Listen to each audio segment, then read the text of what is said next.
Makhosi amakhulu, siyanamukela kwi-KHANYISANI TV. Uma umusha i-channel siyacela usubscribe khona uzokwazi ukuthola amavidiyo ngesikhathi sawakhiqiza. Makhosi amakhulu, namhlanje ngizokhuluma ngomdawe. Umdawe waphezulu. Makhosi amakhulu, umdawe waphezulu ukulungiselwe ngegobongo. Udla igobongo, amakhehla noma izalukwazi seziyakhuluma. Umdawo waphezulu uney'mpande ey'hlukile kunomdawo wasemanzini. Ilo engifuna ukuchaza. Kuye kube khona inkinga-ke umuntu angeke ngisho lokhu. Umdawo waphezulu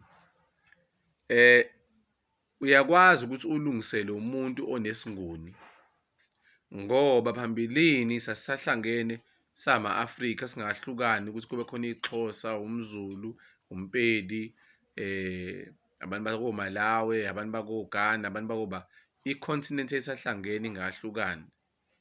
Uyangizwa?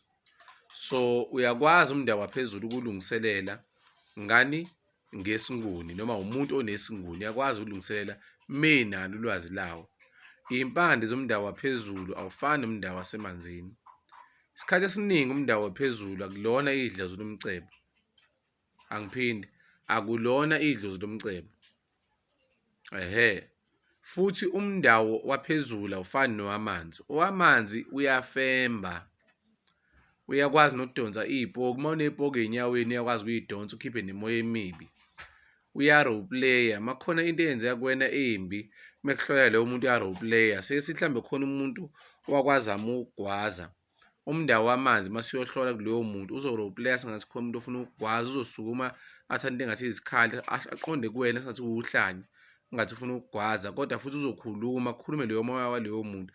Uzubona ukuthi hawu, lo moya ngiyeza ukuthi yilo bhuti lo efuna ungigwaza kanje kanje, noma ephupheni uyaveza, uya-roleplay-a umdawo wamanzi. Lo munye awu-roleplay, awufembi. Ngiyazi-ke khona uzongibuza ukuthi yini ukufemba. Ukufemba wenziwa yilo wamanzi. Uchaza ukuthi kukhuluma ilizwe labantu bakini noma ukhokho wakho la emzimbeni waloyo muntu, angene kwi-trance. Kodwa lo waphezulu awukwenzi lokho. Uyangizwa into engiyishoyo? Ulungiselela nje ngegobongo udlele. Isikhathi esiningi lo waphezulu awuphuphishe nabelungu, awuphuphishe ney'ngane, awuphuphishe namanono, awuphuphishe namanzi. Uyangizwa into engiyishoyo?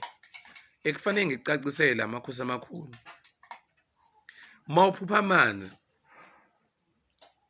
uphupha ungaphansi kwamanzi, noma ngayimpophoma, ngawumfula, ngawulwandle, ngayiziba, kusuke kusho bani ukuthi kusuke kuyisithunywa?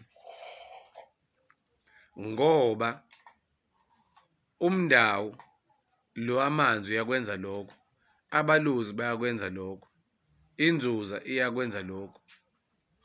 Hhayi sonke isikhathi uma uphupha amanzi kusuke kuyisithunywa, ngoba khona isithunywa sasentabeni esidila nentaba.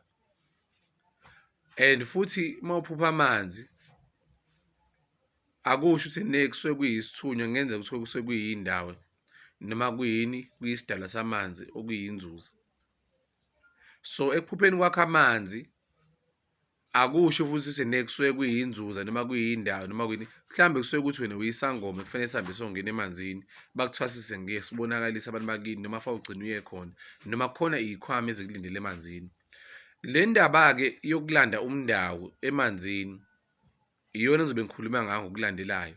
Athi umuntu ngiyolanda umdawo. Uwulanda kanjani umdawo? Kusuke sekwenze njani? Njengoba lo wasemanzini udlelwa intwaso yasemanzini, hhayi ukuthi uyothwasa, intwaso yasemanzini. Lona udlelwa iy'gobongo, liyisimo sesinguni noma esiyimpande lezi ezidla, ngoba umdawo waphezulu. So uhlukile kunalo wamanzi. Lo siyowulanda-ke uzulande kusuke sekwenze njani, and ulanda nini, ubona ngani sekulungile kufanele ulande.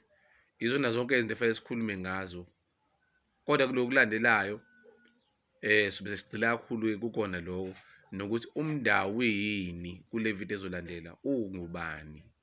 Makhosi.